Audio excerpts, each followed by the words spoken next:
जालिम अंग्रेज व्यापारी बनकर आए, लेकिन आहिस्ता आहिस्ता पूरे हिंदुस्तान पर हुक्मरान हो गए। हमारी कमजोरियों के कारण, आपसी वैर विरोध के कारण हमारा मुल्क विदेशी का गुलाम बन गया। पंजाब के अंदर 1849 में महाराजा रणजीत सिंह का राज टुकड़े टुकड़े हो गए। पूरे भारतवर्ष के ऊपर तिरंगे का झंडा झूल रहा था। बेदर्द विदेशी हमारी संस्कृति का, सभ्यता का, अर्थचारे का नाश कर रहा था। हिंदुस्तान की दौलत लूट लूट कर विलायत के खजाने भर रहा था। दुखी हिंदुस्तानियों का खून खौल उठा। 1857 की पहली जंग आजादी की लपटें पूरे अंदर भड़क उठी।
हमारी पहली जंग सफल नहीं हो सकी। अंग्रेज की तोपों के आगे निहत्थे हिंदुस्तानियों का बस नहीं चला। चालाक विदेशी ने हमारे ही मुल्क में से सिपाही भर्ती किए और हमें हरा दिया, दोबारा राम बना। आपसी फूट के कारण हमने अपनी मातृभूमि को खुद विदेशी के पैरों के नीचे कुचला। ये हिंदुस्तान की मायूसी की इंतहा था। लेकिन हिंदुस्तानी शूरवीरों को निराशा ज्यादा देर तक नहीं दबा सका। बंगाल, बिहार, मालवा और दूसरे कई स्थानों पर अंग्रेजों के खिलाफ बगावतों ने सर उठाए।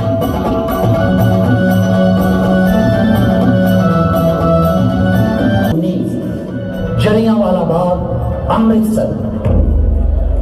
मेरे बहादुर हमवतनों, भारत माता के वास्ते जाने कुर्बान करने के लिए तैयार हो जाओ।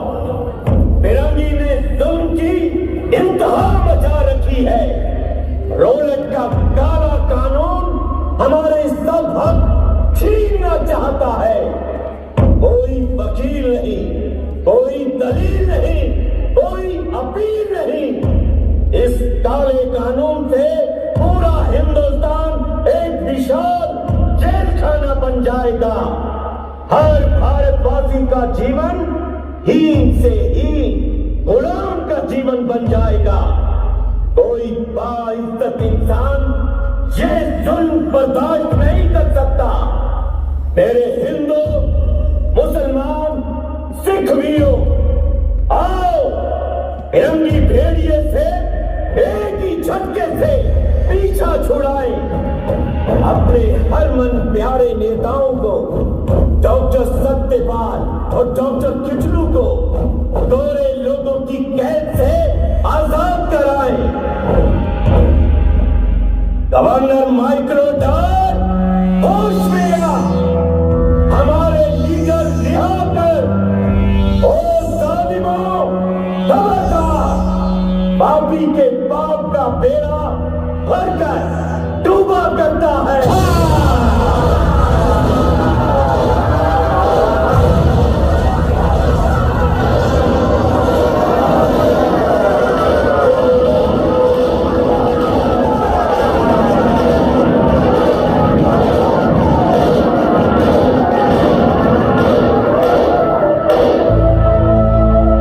निर्दयी जनरल डायर ने मिनटों के अंदर सैकड़ों निहत्थे मजलूम गोलियों से भून दिए।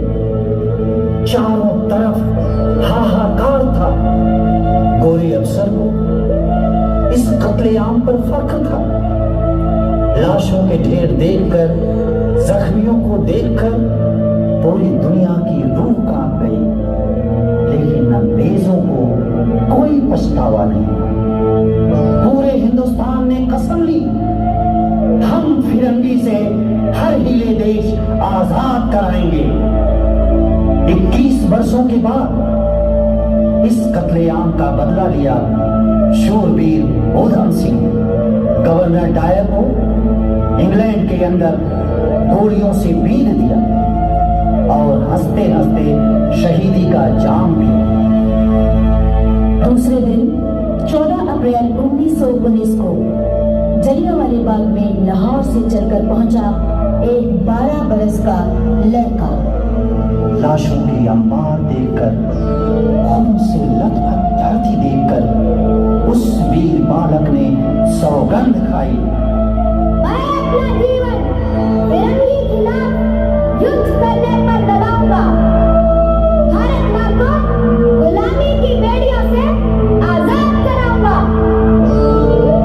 इन शहीदों के खून के साथ अपना खून पिलाऊंगा। उस बालक ने खूनी मिट्टी उठाकर शीशी में भर ली। कई बरस रोज उस मिट्टी के आगे शीश झुकाता और आजादी का प्रण दोहराता। ये बालक जालंधर जिला के गांव खटकर कला के संधुओं की जद में से था। नाम था भगत सिंह।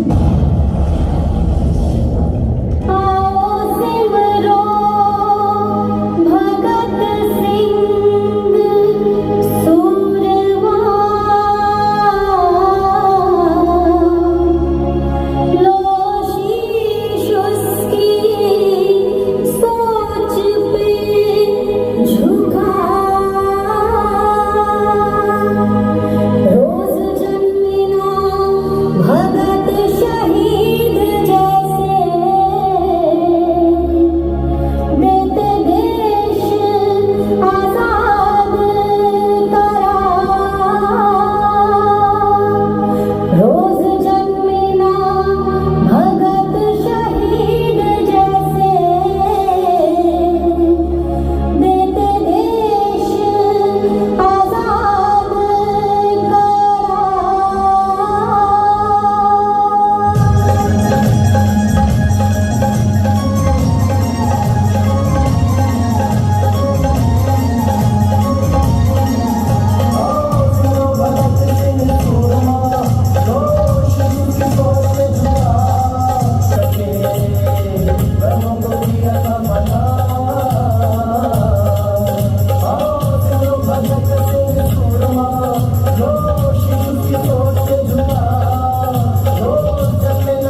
संग्रामियों में एक नाम सूर्य की भांति चमकता है, वो है सरदार भगत सिंह। हर वेला पढ़ने वाला ये महान चिंतक भारतवर्ष को अंग्रेजों से आजाद तो कराना ही चाहता था, साथ ही साथ भारत के अंदर वो सामाजिक तथा आर्थिक क्रांति भी लाना चाहता था। उसकी टोली का मकसद था कोई बंदा दूसरे बंदे का शोषण न करे, कोई कौम दूसरी कौम को गुलाम न बनाए। इसी सियासी मंतव्य के वास्ते भगत सिंह और सोहन सिंह जोश ने नौजवान भारत सभा का संगठन किया। उनके दूसरे साथी थे केदारनाथ सहगल, सरदौल सिंह, आनंद किशोर मेहता, पिंडीदास सोनी तथा रामचंद्र। इन नौजवानों की शिक्षा दीक्षा में कुछ उस्तादों ने अमूल्य योगदान दिया। नेशनल कॉलेज के प्रोफेसर भाई परमानंद ने भगत सिंह को देश प्रेम का सबक सिखाया। गुरुजी, हमारा मुल्क गोरे लोगों का गुलाम क्यों है? सदियों से हमलावर हमारा धनमाल लूटते रहे, हमारी बहनों को, बेटियों को पलीत करते रहे, क्यों?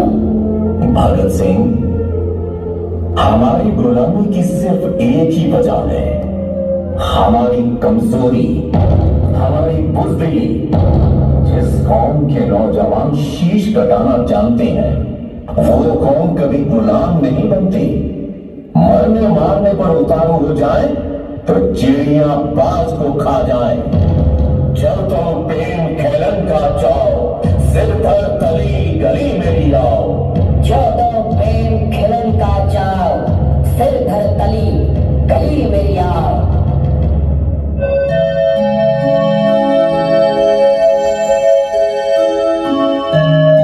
फिरंगी को हिंदुस्तान एक विशाल मंडी मिल गई। इस मंडी के अंदर वो विलायती कारखानों में बना हुआ माल बेच सकते थे, साथ ही फसलें और कच्चा माल पैदा करने के लिए अंग्रेजों को जरखेज इलाके हाथ आ गए। इसी मुनाफाखोरी का हिस्सा था पश्चिमी पंजाब के अंदर नहर खुदवाना। फिरंगी ने किसानों का ज्यादा खून चूसने की गर्ज से पानी का टैक्स बढ़ा दिया। अगर तुम ब्रिटिश गवर्नमेंट को लगान और पानी का टैक्स नहीं देगा तो तुमको जेल जाना होगा। कहाँ से तुम्हें बारिश हुई नहीं, नहर का पानी आप लेने नहीं देते, क्यों अपने बच्चों को मार तुम भोकाई? जबान लड़ाता है, हामी बताता हूँ तुमको।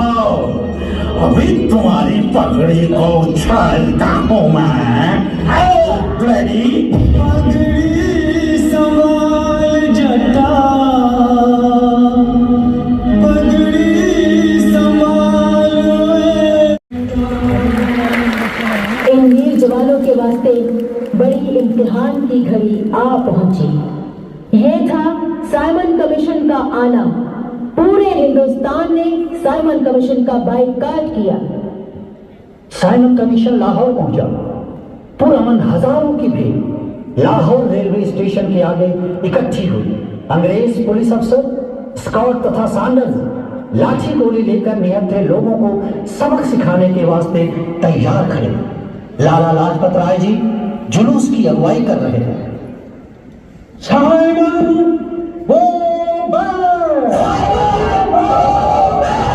फिरंगी सरकार इनकलाब।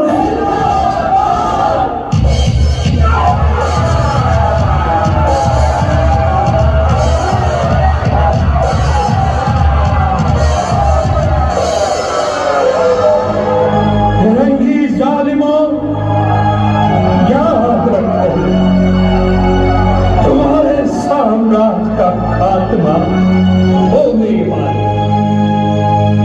मेरी छाती पर बरसा एक एक डंडा तुम्हारे कफन की कील साबित होगा। लाला जी लाठियों की चोटों के कारण 17 नवंबर 1929 को चल बसे। पूरे मुल्क के अंदर मातम छा गया।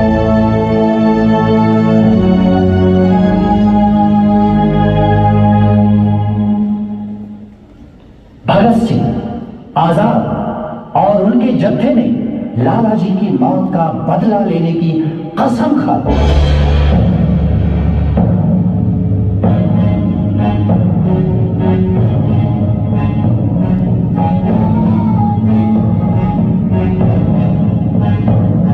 हमने इस पुलिस अफसर सैंडर्स को गोली से कत्ल कर दिया।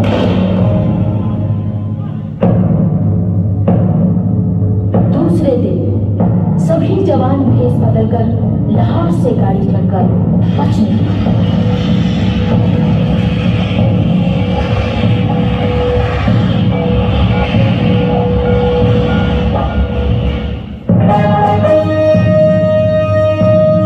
भगत सिंह, आजाद, बटुकेश्वर दत्त और उनकी सोशलिस्ट रिपब्लिकन आर्मी ने फैसला किया, हम अपने सियासी फलसफे का, कार्ल मार्क्स के कम्युनिज्म का प्रचार एक धमाके के साथ हिंदुस्तान के अंदर हर जगह पहुंचाएंगे। साम्राज्य हाकिमों के बहरे कानों के अंदर ऊंची आवाज के गोले दागेंगे। इस योजना के तहत भगत सिंह और बटुकेश्वर दत्त ने दिल्ली असेंबली हॉल के अंदर बम फेंके।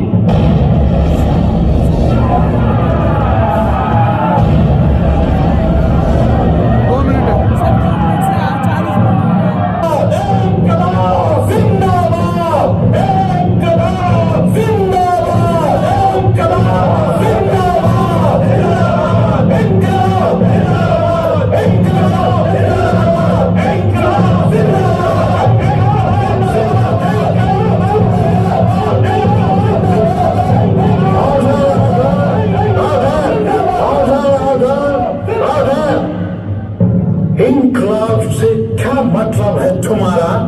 वर्तमान सामाजिक और राजनीतिक ढांचे में जड़ से परिवर्तन, पूंजीवाद का अंत, पूंजीपति विलायती हो अथवा हिंदुस्तानी, हम मार्क्सिस्ट लेनिनिस्ट रेवोल्यूशन के सिपाही हैं। मजदूरों का राज, श्रमिकों किसानों के हाथ में शक्ति, मीन्स ऑफ प्रोडक्शन पर कामगारों की प्रभुसत्ता, dictatorship of the public. Dictatorship? यानी तुम डेमोक्रेसी के दुश्मन हो? जनाब, आप शोषक वर्ग के व्यक्ति हैं, जनता की डिक्टेटरशिप का अर्थ नहीं समझते। सोशलिस्ट रिपब्लिक है हमारा मतलब। पूंजीवाद का पूरा ढांचा बदलना लाजमी है। किसान अनाज उगाता है, खुद उसके बच्चे दाने दाने को तरसते हैं। राजमिस्त्री, बढ़ई, लोहार अमीरों के महल खड़े करते हैं और खुद झुग्गी झोपड़ी में बसते हैं। समाज की पूरी बनावट को बदलो। ये है हमारा इनकलाब।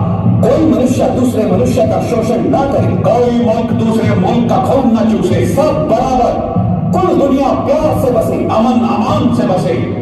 तुम्हारा दिलचस्प दुनिया का ख्वाब पूरा नहीं, लेकिन इस यूटोपिया के लिए बम चलाना जरूरी है। जनाब, हम अमन पसंद क्रांतिकारी हैं, मनुष्यों की जानों को पवित्र समझते हैं।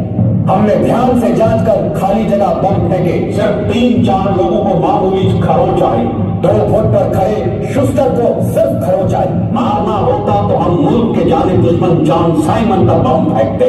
लाला लाजपत राय जी के कातिल को कत्ल करना जरूर हमारी पहली कोशिश होती, लेकिन हम सिर्फ साम्राज्यों को चेतावनी देना चाहते थे। हमारे बुजुर्ग मोतीलाल नेहरू जी, मालवीय जी, पटेल जी, जिन्ना साहब सदन के अंदर थे, उनकी जाने हम खतरे में क्यों डालते?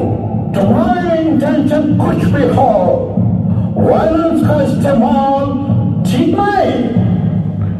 एक सभ्य देश में वायलेंस नहीं होनी चाहिए। We back to reform law.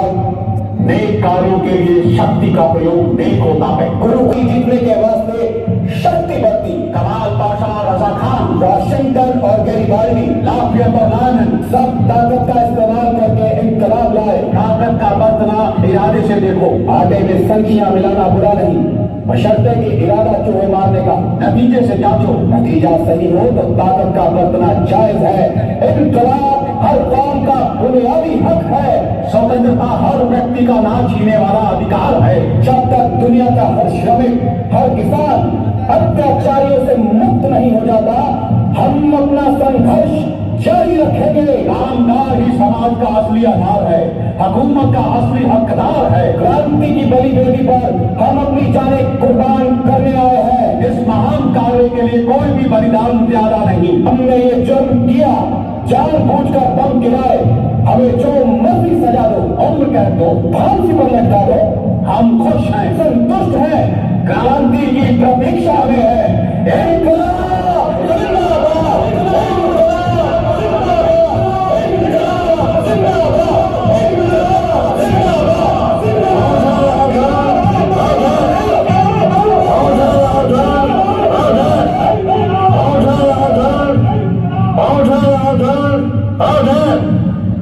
मुल्जिमों के इकबालिया बयानों से जाहिर है ये लोग अंग्रेजी सरकार के खिलाफ जंग छेड़े हुए हैं।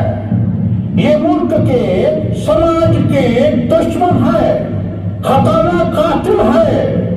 आईपीसी की दफा 307 के मुताबिक, एक्सप्लोसिव एक्ट के आर्टिकल 3 के मुताबिक भगत सिंह और पी के दत्त को उम्र कैद बामुशक्कत दी जाती है।